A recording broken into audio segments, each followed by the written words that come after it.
tu n'as aucune idée de ce que tu veux faire plus tard. Est-ce que tu aimerais que je te donne un coup de main? Je t'ai préparé un quiz pour t'aider. C'est très simple, tu réponds à 5 questions et je t'envoie une fiche avec des pistes d'études et surtout une liste d'épisodes de mon podcast et d'articles de blog. Cette liste, je l'ai créée spécialement pour toi et je l'ai mise à jour cet été pour qu'elle soit la plus complète possible. Alors, si tu as 5 minutes, tu cliques sur le lien qui est dans les notes de l'épisode et je suis certaine que tu te sentiras beaucoup moins perdu. Bienvenue dans le podcast Réussir son orientation. Dans ce podcast, je partage les réponses aux questions de mes élèves en matière d'orientation. Car s'ils se posent ces questions, tu te les poses sûrement aussi.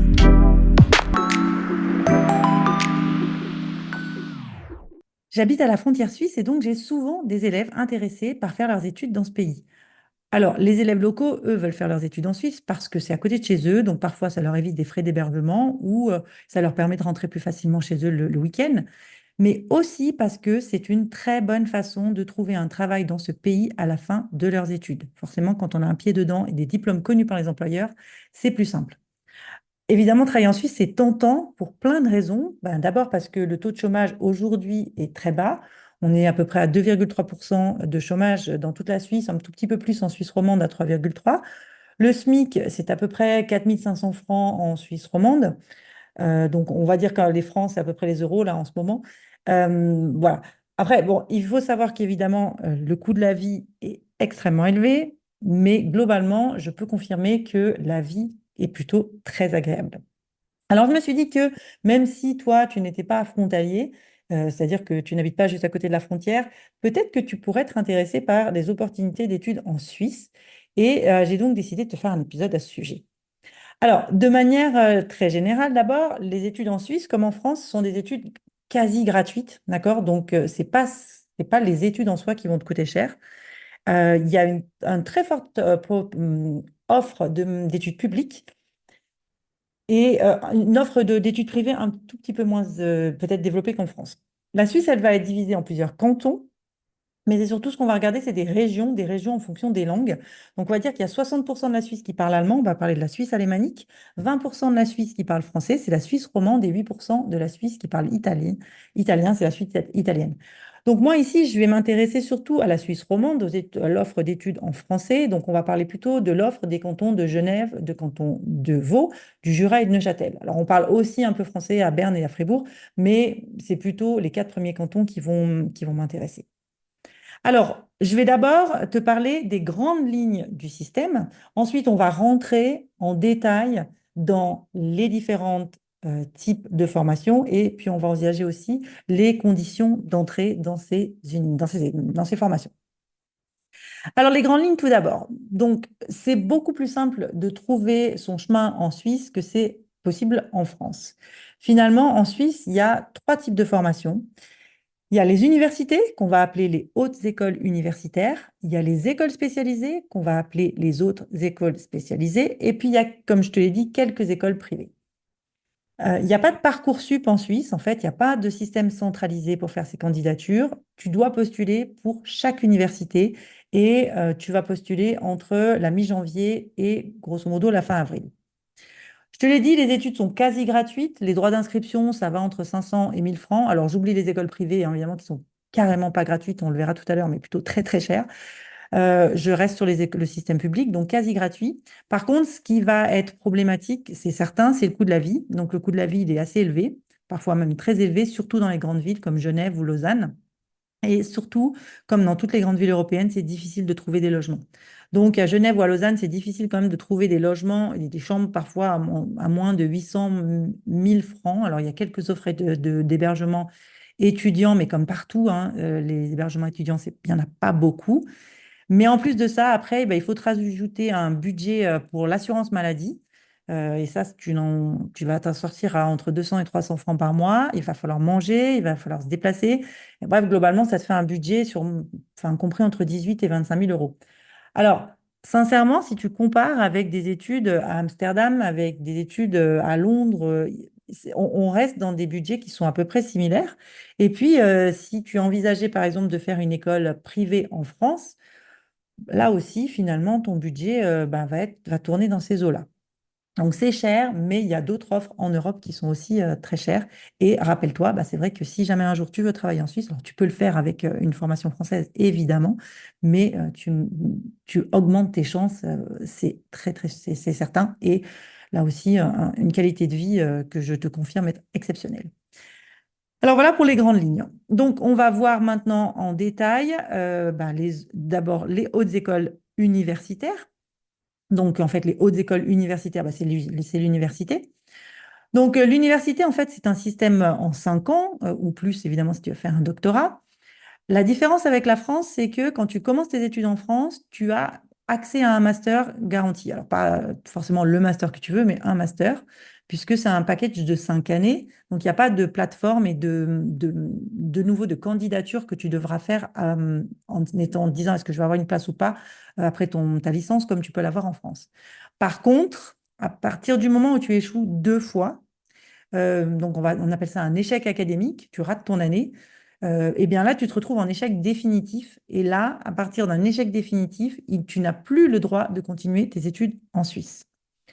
Autre chose à laquelle je t'invite à faire attention, c'est que, à l'inverse de la France où tu vas avoir finalement des partiels tout au long de l'année, en Suisse, à l'université, les examens se passent en une seule fois et une seule fois à la fin de l'année. Et donc, parfois, c'est assez difficile, un, de se mettre au boulot, ça c'est sûr, mais deux, de t'évaluer, savoir un petit peu où tu en es.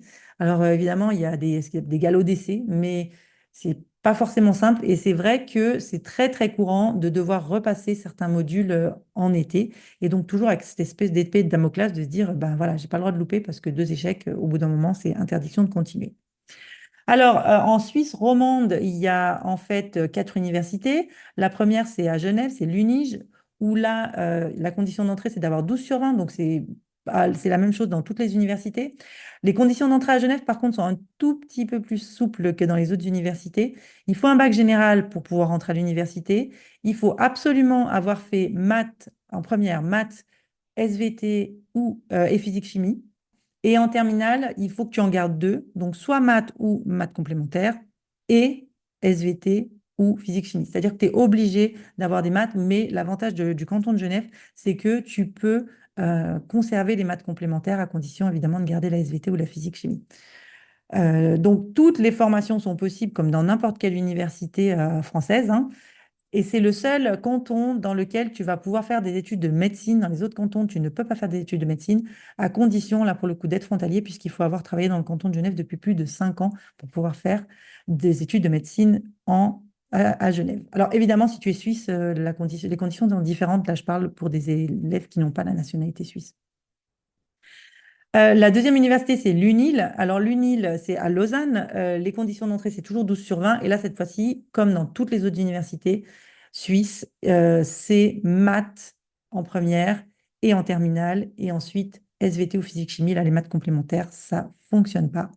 De nouveau, à l'UNIL, tu vas retrouver toutes les spécialités que tu retrouves dans n'importe quelle université, avec une spécificité qui est souvent, enfin une filière qui est souvent appréciée par les élèves que j'accompagne, c'est la fameuse HEC Lausanne. Donc HEC Lausanne, c'est un peu trompeur parce que ça s'appelle HEC, donc on a l'impression de rentrer en école de commerce, sauf que HEC Lausanne, c'est pas une école de commerce, mais c'est vraiment une formation universitaire de gestion, une formation très universitaire, très axée sur les maths, qui ressemble en fait plutôt à un IAE en France qu'une école de commerce. Et je ferai cette année un épisode où je vais comparer justement HEC Lausanne avec une école en Suisse, une école de commerce suisse en Suisse alémanique qui s'appelle Saint-Gall, où là, tu fais des études en anglais. Et donc, je ferai un épisode à ce sujet dans quelques mois. Alors évidemment, à Lausanne, tu as aussi l'EPFL, donc l'École polytechnique fédérale de Lausanne, qui est une école extrêmement bien réputée, une école d'ingénieurs. Alors une école universitaire, là aussi, hein, c'est pas une école d'ingénieurs comme une école d'ingénieurs française. On reste plutôt sur ce modèle universitaire très voilà, théorique qui est plutôt là, en fait, les débouchés peut-être un peu plus orientés recherche et surtout très indépendants. Il y a des grands amphis, on est à l'université. Rentrer à l'EPFL, c'est pas facile. Là, pour le coup, il faut cette année, en étant 2024, il fallait 16 de moyenne générale, 16 en physique, chimie et 16 en maths. Donc, pas possible de faire SVT, mais c'est vraiment maths, physique, chimie et maths obligatoire. En 2024, les règles vont changer. Je pense qu'ils ne prendront qu'un certain nombre, qu'un quota d'élèves internationaux parce qu'ils en ont trop. Il faut savoir que le PFL, c'est difficile, qu'il y a un taux d'échec qui est à peu près à 50% la première année, que chaque année, les taux d'échec sont quand même aussi importants, mais le problème de gros taux, c'est quand même la première année, et que à l'EPFL, il y a un examen très très important, là pour le coup, fin janvier, qui va déterminer déjà si tu vas pouvoir passer les examens de juin, ou si déjà tu dois faire une remise à niveau. À l'EPFL aussi, à l'inverse de certaines écoles post-bac, je pense par exemple à l'INSA ou à l'UT, qui sont aussi des écoles d'ingénieurs post-bac, là, il y a des filières et dès la première année, tu dois choisir un parcours, il y en a 13, et tu peux pas vraiment passer d'un parcours à l'autre. Les deux autres universités, peut-être un peu moins connues parce qu'elles sont dans des villes un petit peu plus petites, alors avec un logement un petit peu moins cher aussi, hein. C'est l'UNIN à Neuchâtel, avec les mêmes conditions d'entrée qu'à Lausanne. Et puis l'UNI-FR à Fribourg, toujours pareil, même conditions d'entrée, 12 sur 20, et puis maths physique ou maths SVT. Donc, c'est des universités qui sont un peu plus petites, qui ont peut-être une offre de formation un tout petit peu un petit peu moins importante, mais avec des doubles diplômes parfois qui sont chouettes et que je te conseille peut-être d'aller explorer. Alors, les autres formations en Suisse, si tu veux pas faire l'université, c'est ce qu'on appelle les hautes écoles spécialisées. Donc, une haute école spécialisée, c'est une formation en 3 ans qui te permet d'accéder à un bachelor. Donc, ça ressemble un petit peu finalement à notre IUT, enfin le BUT en France. Et il faut savoir que, comme avec un BUT, si tu es bien classé, si tu es bon, eh ben, tu peux continuer en master. Donc, soit un master dans les hautes écoles spécialisées, ils en ont certains, ou un master à l'université, mais là aussi forcément avec des bonnes notes. Alors, c'est les mêmes conditions en fait pour entrer en haute école spécialisée que pour entrer à l'université. Donc, ce que je t'ai dit pour Genève, Lausanne, etc., ça fonctionne exactement de la même manière avec maths physique, etc. Et le 12 sur 20. Quelques exceptions dans certaines hautes écoles, comme par exemple la haute école de gestion, mais globalement, les mêmes critères d'entrée. Et il faut savoir que si tu arrives en Suisse avec un bac général, tu ne peux pas intégrer une haute école directement après ton bac général. Et donc, tu es obligé de faire une année de stage en entreprise pour pouvoir intégrer ta haute école. Alors, il y a dans certains cas la possibilité de faire une année dans une école professionnelle, mais ça va dépendre des écoles, ça va dépendre des cantons, ça va dépendre de la situation de tes parents. Donc là, il faut se rapprocher directement des écoles. Il faut aussi savoir, et ça peut être intéressant, que dans certains cas, si tu as déjà obtenu un BTS ou un BUT, tu peux aussi intégrer une haute école. Et ça, c'est à voir directement avec l'école. Donc, ça peut être aussi un parcours intéressant pour les élèves qui ont déjà des BUT et des BTS. Alors, il y a plusieurs domaines intéressants avec les hautes écoles. Il y a des hautes écoles en design et en art visuel. Il y a des hautes écoles en économie et en services. Il y a des hautes écoles en ingénierie et en architecture. Il y a des hautes écoles en santé et il y a des hautes écoles en travail social. Donc, puis pardon aussi, musique et art de la scène. Donc là aussi, à voir avec chaque école pour les conditions d'entrée spécifiques en fonction de ton profil. Je te donne les grandes lignes. On va dire que les conditions d'entrée à l'université de Lausanne, de Genève, Fribourg et Neuchâtel sont les mêmes pour les hautes écoles, mais ça vaut la peine au niveau de chaque école d'aller se renseigner pour voir un petit peu quelles sont les conditions spécifiques. Idem, logiquement, les hautes écoles sont gratuites, mais là aussi, il y a des exceptions. Je pense notamment à certaines hautes écoles de santé. La dernière haute école qui peut être intéressante pour toi aussi, c'est ce qu'on appelle la HEP, la haute école pédagogique. Donc, la haute école pédagogique, c'est l'école qu'il faut faire pour devenir prof. Si tu veux être dans le primaire pour faire prof des écoles, donc là, tu peux rentrer tout de suite à la HEP pour faire un bachelor. Si tu veux être prof au collège ou prof au lycée, alors là, il te faut un master. Donc, ça veut dire que dans un premier temps, tu dois avoir fait une licence dans le domaine qui t'intéresse pour ensuite faire le master. Donc, il y a un master pour les profs de collège et un master pour les profs de lycée. Il faut savoir que ce soit en bachelor ou que ce soit en master, à la HEP, tu as la possibilité, donc tu auras des cours et très rapidement, tu vas avoir des stages et ces stages vont être rémunérés. Donc, si tu veux être enseignant, c'est pas mal parce que tu as des études qui sont payées. Il faut savoir que les conditions d'entrée, toujours les mêmes, 12 sur 20, c'est l'HEPC à Lausanne, donc même conditions que dans le canton de Lausanne. Je te dis, pour les Suisses, il n'y a pas 350 exceptions, hein, la règle, elle est la même pour tous. Donc, même condition que l'UNIL, 12 sur 20, maths, physique ou maths SVT. Et il faut savoir qu'après la HEP, bah, tu obtiens ton diplôme de prof et à l'inverse de la France, tu dois trouver ton travail toi-même.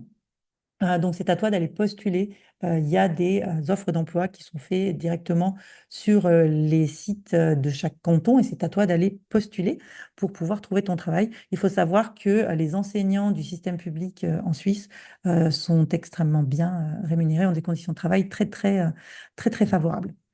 La dernière possibilité, donc après l'université et après les hautes écoles, c'est les écoles privées. Donc, à l'inverse de la France, c'est pas un système, en tous les cas, de mon côté, que je trouve très développé.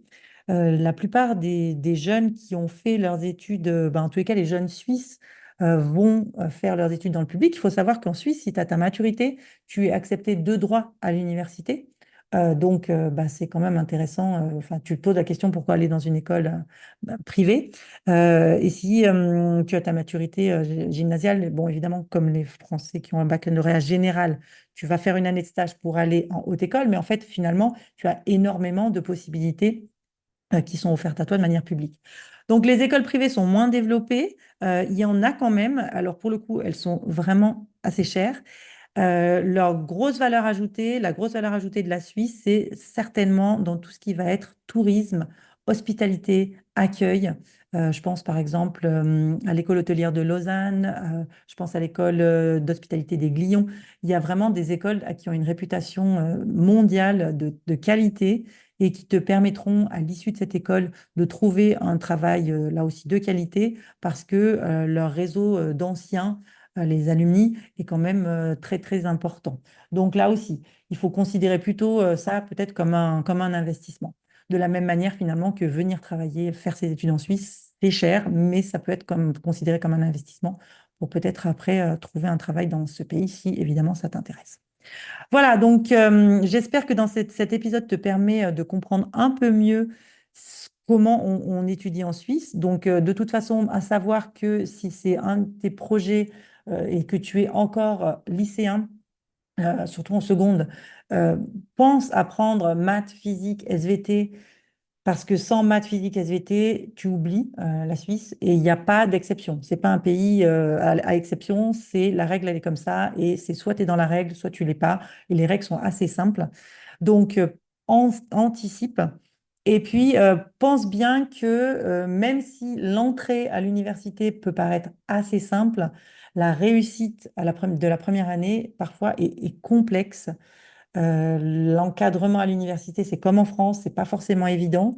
C'est peut-être plus facile de réussir dans la haute école, mais dans la haute école, il y a ce fameux stage à trouver, donc c'est pas forcément très simple. Donc quelques petites choses à garder en tête, mais globalement, un système qui fonctionne bien et qui donne accès à des débouchés intéressants. Voilà, si cet épisode t'a plu, je te remercie de me le dire de aller aimer. Alors, tu peux pas aimer cet épisode, tu peux juste aimer le podcast dans son ensemble et mettre des étoiles, ça me fait toujours plaisir. Et surtout, ça permet de le faire découvrir à d'autres. Et puis, ben, rendez-vous sur mon site www.corinneholroyd.com pour plein d'autres ressources. Et puis aussi sur, sur Instagram, où là aussi, on peut discuter en message si tu as d'autres questions sur le système suisse. Je te dis à très bientôt pour un nouvel épisode.